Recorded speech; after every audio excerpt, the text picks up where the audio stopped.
Christians, and my friend Alan here. You asked me the question, so you're saying that God doesn't love everyone? Yes, I'm saying that.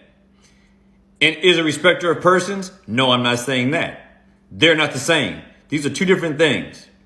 It is true, God does not love everyone. But let me go answer the second part, that he's not a respecter of persons. God is not a respecter of persons. That has nothing to do with love. What God is saying here is that he is not a respecter of persons when it comes to ethnicity, language, and tongue.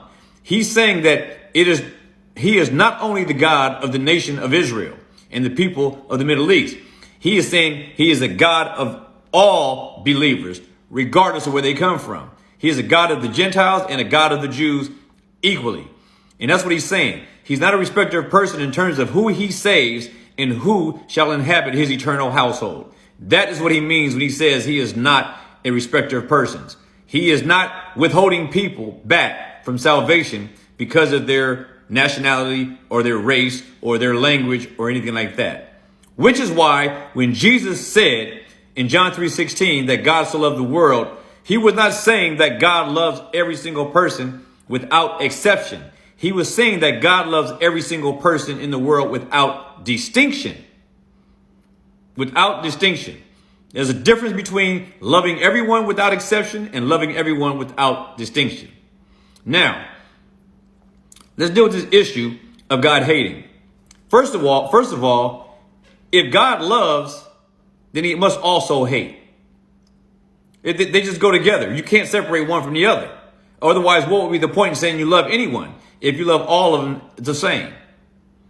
So, but to further the argument, in Proverbs 16, verse 4, he said that he created the wicked even for the day of evil. He created them for it.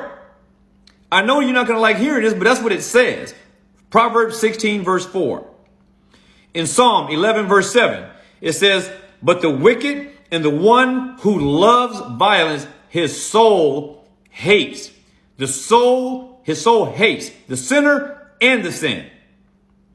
In Malachi 1 verse 3 and in Romans 9:13, he clearly states that he hates Esau, that he hated Esau. Clearly states that. In Matthew 7 verse 23, Jesus is talking about those at judgment who are saying that they've done miracles and wonders and signs in God's name.